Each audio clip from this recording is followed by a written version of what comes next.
Good afternoon and welcome to Just Jocelyn. I'm so glad that you could join me. I have a fabulous guest, as I always have fabulous guests. I always do. I have Miss Jana Elsayed, and she is here with me this afternoon to discuss child safety.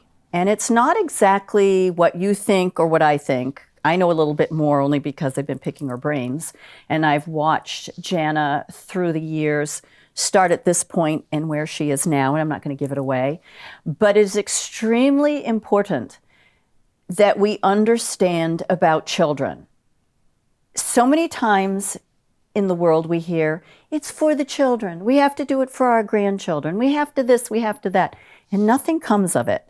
It's a whole bunch of words and vocabulary and rhetoric that people toss around in transparency, in full disclosure, inclusion and equity and blah, blah, blah, blah, blah. I'm getting political. The point being, we're not doing what we should for the children on the most basic, essential levels. We play at it, we talk about it, we pretend to do it, but in the end, it's really not where it should be. So Jana is here to talk to us about the basics, but yet the intricacies that we should all understand and why it is so important. Thanks for joining me, Jana. Thank you for having me. Oh, my pleasure. I hope I introduced that well enough for you. So talk to us about, first off, how did you find this line of work? How did you find this passion? Because it is a passion. Who are you working for? How do they support you? Just the whole thing. What kind of an education do you need? Sort of a resume. Sure. Talk to us about that. So I have an undergraduate degree in psychology. So I was fresh out of undergrad and I was just trying to figure out what my next step was. I love kiddos. It's a passion of mine, and I've had that passion for a very young age. So I knew that I needed to do something that involved children. I just didn't really know what avenue I was going to. I ended up being a volunteer at the Granite State Children's Alliance, and that's where I really found my passion for child safety. I ended up working there for a couple of years before I started my graduate program that I am currently in. So through working with the Granite State Children's Alliance and my overall knowledge of child safety being such a huge concern in not only America, but New Hampshire, I said, okay, this is something that I'm ready to dedicate my life to. And it's changed a little bit on how I'm impacting child safety in the state of New Hampshire now, but it's still at the forefront of my mind. So when I think about child safety, first of all, I think about the fact that so many Granite Staters don't know that New Hampshire is a universal mandated reporting state, which means if you're over the age of 18, no matter your job, you are a mandated reporter. So if you even suspect that child abuse or neglect is occurring for a child, then you need to make the proper report to DCYF. Correct. So anyone over the age of 18 that suspects, thinks. Right. Take it off your shoulder, right? It's not your job because to know. It's anonymous. You can call anonymous, Correct. You can call confidential or full disclosure, 3 different ways to do it. But take the weight off of your shoulders, right? So people always, they text me or they message me and they say, should I call? If you even have that thought, you should call. If you're going to bed thinking about that child, if you get that upset stomach or maybe bumps on your arms of nerves, okay, well, that sounds like you should make that call. Let DCYF decide if it's worth looking into. They'll screen it in or screen it out depending on what they think. Take that burden off of you and just make sure that you're doing the right thing and doing the right thing by that child. You don't want to wake up the next morning or find out the next week that you should have said something. You should have made that call. I like the fact that you say that if you're thinking, if it's coming back and it's reoccurring in your thought process, if you are questioning whether you should call, that is screaming, do it. I've called you. Actually, I've called your mom and said, where's Jana? Is this, and we've gone back and forth a couple of times for things, not should I call, but this is going on. I need the next step. These people have gone XYZ. It's not going where it should. And you've been able to take them to the second and the third and the fourth step.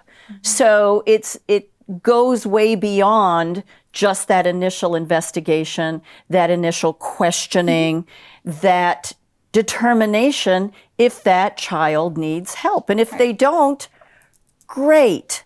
Yep. Nobody's hurt. Maybe there's some feelings out of place. Feelings, get over it. Injured children, there's no getting over it. We have sex trafficking going on in the world, but in New Hampshire, across the United States. We have child trafficking. We have just children being taken right, left, and center, and people are upset. Some people are very upset. Some people are upset, and some people are just crocodile tears, and they move on the very next second. Children are a precious, precious gift from God.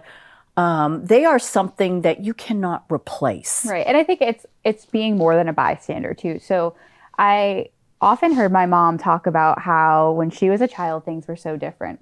She would talk about how everyone played together and how you had a front porch. And it's that idea of everyone was on their front porch playing. Kids were in their front yards. Kids were going down the road to play with friends. It was a community. Now, what do we see? We see kids in the backyard. We see kids hidden from other families. We don't see that sense of community.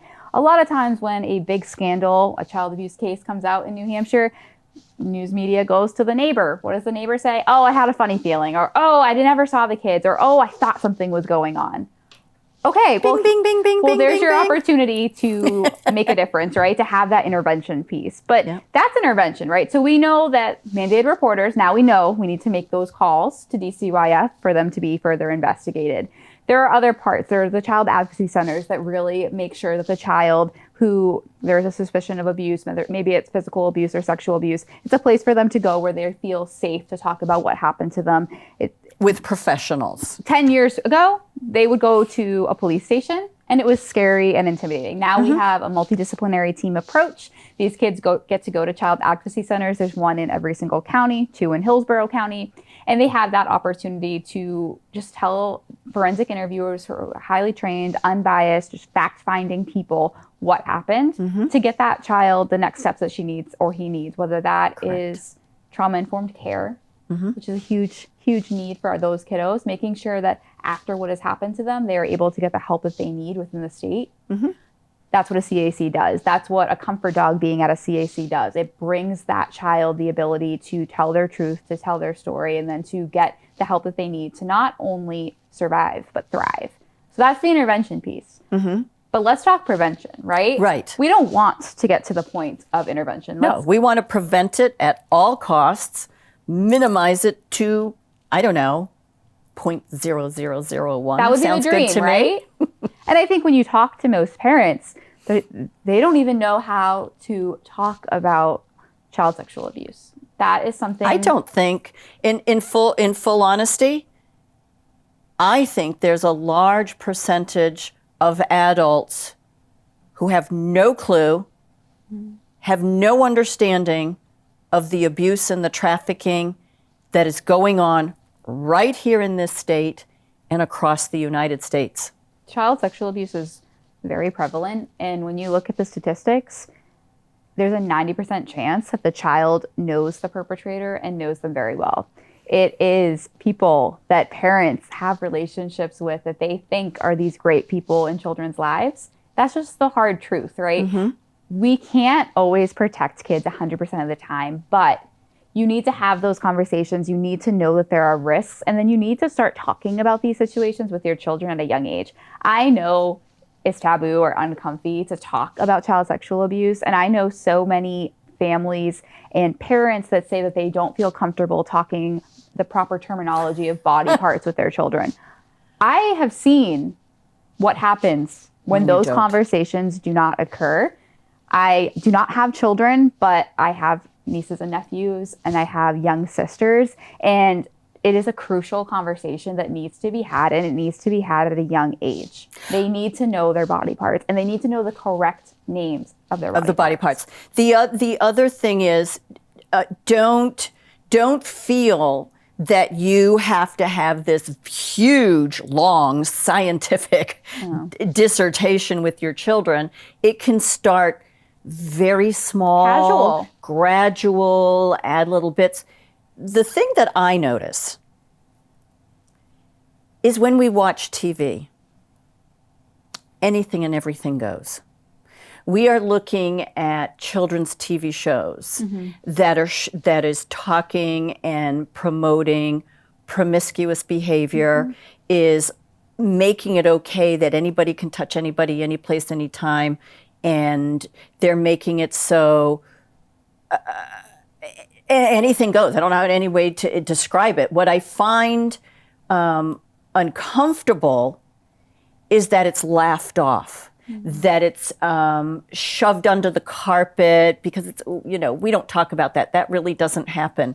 And it is. And children truly, so when something as simple as pictures at school, when you're doing group pictures in events where, oh yeah, that's just Uncle Fred, that's Uncle John, and this, and they're pulling the kids close, and on the surface it seems, oh, that's what families do. Right. Yet we find out when you look closely, what is that grip of the hand on that shoulder? Right. And it's tough because there's so many different conversations to have with children, and it can be age developmentally appropriate conversations, right? So what I'm going to say to my 5-year-old sister is not the conversation that I'm having with my 12-year-old sister.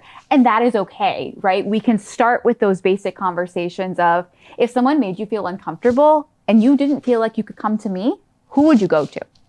Maybe it's your sister. Maybe it's an aunt. Maybe it's mom's best friend. Having those people to talk to. So that's first thing that you should be doing. Put it in their head that there's an option, there's a plan. You want them to come to you as parents, totally. But if they don't feel comfortable, tell them that there is somebody else that they can go to. Yep. The other thing that I find is children are told, oh, that's nothing. Don't worry about it. Those are your feelings. Or no, that really didn't happen. They need to have the voice to say and be allowed when those little hairs on the back of the neck or the brain goes ding, ding, ding. When you're uncomfortable with somebody touching you, and it can be just a shoulder. Yeah. It can be pull them right in front of you. It can be a sort of, it's awful because I see it all the time now, and my brain goes off. That yank, that little extra yank instead of guiding. Yeah. When the child is told, oh, that didn't happen. Oh, don't worry about it. They just love you. Yeah, gone are the days that you're forcing children to hug. Correct. Or kiss. Yep. It's just not appropriate. From what we know now, the statistics that we have, it is not appropriate. And maybe you're going to upset some people, but be that parent, be that caregiver for your child and put your child first. The other big piece too is when you think about perpetrators, oftentimes they have drilled into the victim, into the child, that nobody is going to believe them. Who's going to believe you over me? Yep. So making sure that whenever somebody discloses abuse to you, that the first thing out of your mouth is, I believe you. And the second is, I'm going to do my best to get you some help. Correct. Because unfortunately, we can't promise that they're never going to see their perpetrator again. It's not realistic. You don't want to lie, but you can tell them that you're going to do your best to get them the help that they need. Because you're innocent till proven guilty, you're also telling the truth until proven otherwise. And especially with children, they always say out of the mouths of babes, so why don't you believe it? Right. I think it's also important to know those signs of child sexual abuse as well, because if a child has been groomed to the point where they think that they cannot tell anybody, or there are cases where there are children that have quite literally grown up being sexually abused to the point where they don't know anything different. They don't They think that's normal. Yeah, they don't realize that other kids are not touched in those ways. So tragic, so upsetting to know, but it's the honest truth. So again, having those conversations with educators, coaches, community members, and parents of what do signs of child sexual abuse look like. So in an elementary age, a child that was potty trained, obviously at that age, you would expect them to be potty trained. All of a sudden, they're bedwetting again. That's your body telling you that something's going on. Stress. There's stress. So does that mean that he or she is being sexually abused? No, but it's something that we're a red looking flag. for. We're checking that out. When we think about high schoolers, a lot of times young girls who are being sexually abused will try to make themselves look physically less beautiful, or they will wear baggy clothes to hide their body. It has gone as far as young girls have been getting tattoos on their faces and piercings so that they don't look appealing to their perpetrator. So if you see a student that in the beginning of the year was wearing fashion trend jeans and cute shirts, and then all of a sudden now they're in sweatpants hiding their body, or there's significant hygiene issues going on, red flag. Yep. Red flag. Check in. And that, again, not necessarily sexual abuse. There could be trauma going on in the home. There could be a divorce Correct. looming. There could be so many different things. But as caring adults with children in our lives, a simple check-in of, hey, how are you doing? Just know I'm a safe person. Or if you have something that you need to talk about, I'm here to listen. Right. Or there's so-and-so.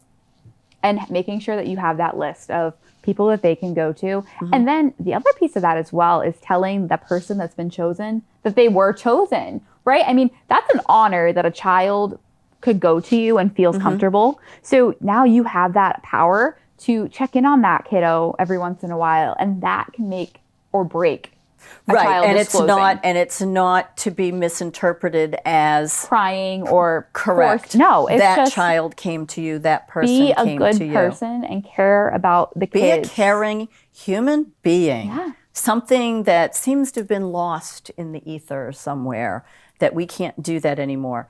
So talk to me about the other part of child safety, the children that are not neurotypical, children that are on the autistic spectrum, et cetera, nonverbal, have all these different issues. How do we help them? How do we reach out to them? Because if something happens, they're not going to be going, hey, I'm over here, I need help. Right. So I am a graduate student and working towards becoming a board certified behavior analyst. So I work with this population on a daily basis. Okay. I work with kiddos that are nonverbal, that have AAC devices that they use to communicate. What is that? What is that? AAC device. So it is literally their words. It's kind of like an iPad, and they can touch, and then the iPad talks for them. So in schools, and if they have ABA services at home or speech at home, they're learning how to use this device to communicate. Amazing. We love that. I help my kiddos do that every single day. But being in the field that I'm in, working with these kiddos, I see a huge disconnect of child safety when it comes to these kids. Okay. And my antennas go up knowing what I know, worrying about my kids. Kids with intellectual disabilities and disabilities in general are 3 times more likely to be sexually abused. And you know why? Because they're prime targets. These are kiddos with one-to-one paras who depend on a para to toilet them, to help them on and off the bus, to be with them on a constant basis. And you know what? They're a guide. And paras and teachers in the state of New Hampshire, oh my gosh, we have a huge crisis right now where we don't have enough. So paras are in and out of these children's lives, and these children have no say in who's working with them. It could be one person one day and one person the next, which makes it even more tricky to see if something is going on. So something that I've really been striving for and working towards is making sure that children that use AAC devices to communicate can identify their body parts, can tell you when something hurts or something is going on using their AAC device, and doing that with fidelity, right? Because there are kiddos that have just learned from past experience, oh, my stomach hurt and I hit stomach and then I got medicine. So now they're hitting stomach. It's overgeneralized. Correct. So teaching them each body part, making sure that they're fluent with that and able to communicate is huge. The other piece that I always go to is what happens when a nonverbal kiddo gets lost? What happens when they get separated at the grocery store, separated at Walmart? If they can't communicate, they can't yell to you. They can't say I'm over here. Do they know to go to? Do they even know to? Do they know to go to a cashier? Do they know a police officer is somebody to help them? These are all learning opportunities that any child that has special needs really needs to be working on not only in the classroom, but generalizing out into the community. So that's something that I've really been bringing to light and working with student resource officers and police in New Hampshire to talk about, like, hey, do you know what an AAC device is? Most of them don't. So that's one thing, education. Do you know how to use it? Absolutely not. Well, what's the easiest way to find these kids' personal information if they do get lost? oh, you have to go here, and then you go into here, and then you can push this button. So for me, what makes sense is let's create some type of universal emergency button on AAC devices where you can click, an officer sees emergency or 911. We have them on our phones, right? Correct. We have Why not? them. It's Why right don't here. our kids have them? That Correct. makes perfect sense to me. Gee, that would be a real reason to have a cell phone, Right. basic, or Exactly. So same Smartwatch. thing. So for them, just to push that button and all their information. I also think about my kiddos. Some of them look typical, right? They may have autism, but they appear typical and you don't realize that they're nonverbal. Some kiddos use their cell phones to communicate. So if a police officer tells them to stop and hands down and they're nonverbal and they receptively don't understand what the police officer is asking of them, so their first instinct is to go into their pocket to get their device. Right. What's going to happen to them? Mm-hmm.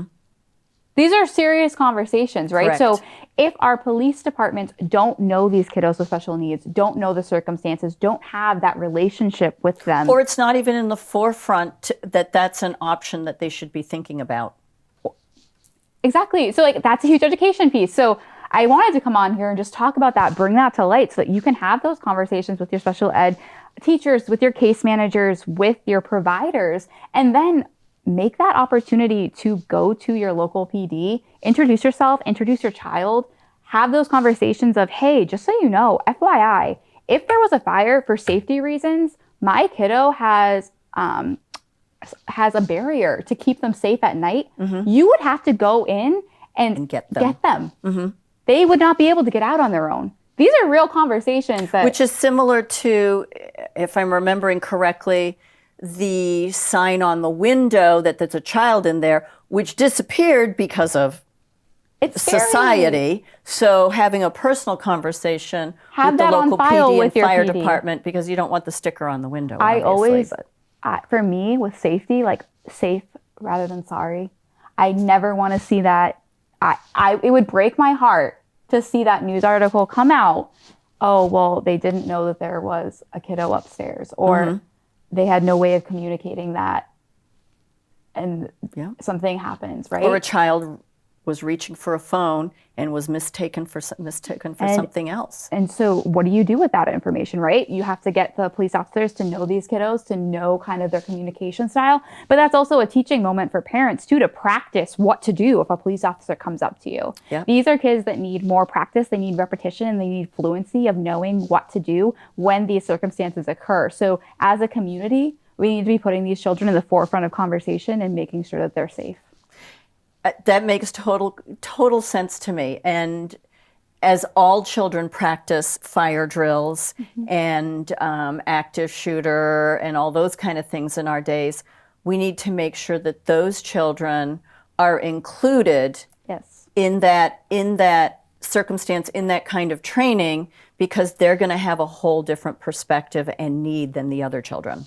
I work in a high school, and we have a fire drill scheduled for tomorrow at 9:15 in the morning.